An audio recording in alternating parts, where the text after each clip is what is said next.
Narasannapeta town ఈరోజు గాంధీ జయంతి సందర్భంగా నరసన్నపేట గ్రామ పంచాయతీ కార్యాలయంలో గాంధీ విగ్రహానికి పూలమాలతో నివాళులర్పించిన ఎమ్మెల్యే బగ్గు రమణమూర్తి. ఈ సందర్భంగా ఎమ్మెల్యే మాట్లాడుతూ, మహాత్మా గాంధీ గొప్పతనం తెలియని వ్యక్తులు ఈ ప్రపంచంలో ఎవరూ ఉండరని, తరాలు మారిన గాంధీజీ సిద్ధాంతాలు, ఆయన చేసిన పోరాటాలు చిరస్థాయిగా ప్రజల హృదయాలు నిలిచి ఉంటాయని, ప్రపంచంలో నేటికి కోట్లాది మంది గాంధీజీ చూపిన బాటలో నడుస్తున్నారని, ఆయన సిద్ధాంతాలు ఎంత గొప్పవో చెప్పనవసరం లేదని అన్నారు. అనంతరం గ్రామ పంచాయతీ ఆవరణలో మొక్కలు నాటిన ఎమ్మెల్యే బగ్గు రమణమూర్తి.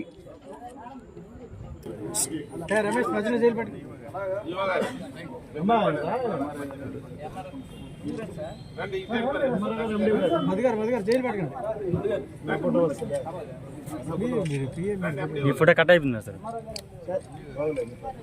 ఒకసారి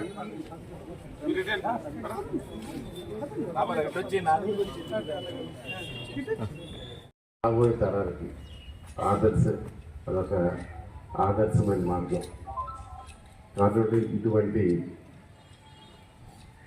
పరదేశ పాలనలో ఎంతోమంది ఎన్నో పోరాటాలు చేసి త్యాగాలు చేసి ఈ స్వతంత్రాన్ని సంపాదించడంలో మరి కృతకృత్యులై అవ్వనప్పటికీ ఒక అహింస అనే ఆయుధాన్ని పట్టుకొని మరి సత్యాగ్రహాన్ని ఆయుధంగా పట్టుకొని ఈ స్వతంత్ర భారతాన్ని స్వతంత్రం సంపాదించిన ఘనత మరి మన పూజ్య బాపూజీది.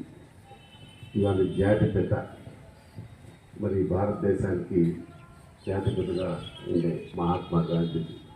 మరి వారి ఆశయాలు మరి మనం కొనసాగించాలి.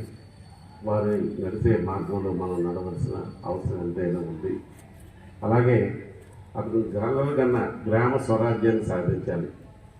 మన ప్రభుత్వాలు మారుతుంటాయి, అయినప్పటికీ ఎవరు వచ్చినా ప్రజాప్రతినిధులు కానీ ప్రభుత్వాలు వచ్చినా మనం గాంధేయ మార్గాన్ని నడకుండా గాంధేయ ఆశయాల్ని ఏవైతే స్వచ్ఛ భారత్ కానీ మరి గ్రామాలు దేశానికి పట్టుకొమ్మలు అటువంటి గ్రామాల అభివృద్ధి కానీ ఇవి సాధించాలనే ఆ కుంటారుగా ఆశయాన్ని మనము కొనసాగిస్తూ ఈ స్వతంత్ర భారతాన్ని ప్రపంచ దేశాలనే 2047 ఒక ఉన్నతమైన దేశంగా, అలాగే ఈ రాష్ట్రాన్ని 2047 ఒక స్వర్ణాంధ్రప్రదేశ్గా సాధించడానికి మనం అందరం కలిసినట్టుగా జాతి మతాలకి అతీతంగా, కుల మతాలకి అతీతంగా మనం అందరం పనిచేసి ఈ రాష్ట్ర దేశ ప్రగతికి పాటుపడతాం అని మరొకసారి ఈ గాంధీ జయంతి సందర్భంగా మనం అందరం పునరంకితం కావాలని కోరుకుంటూ సెలవు తీసుకుంటాం.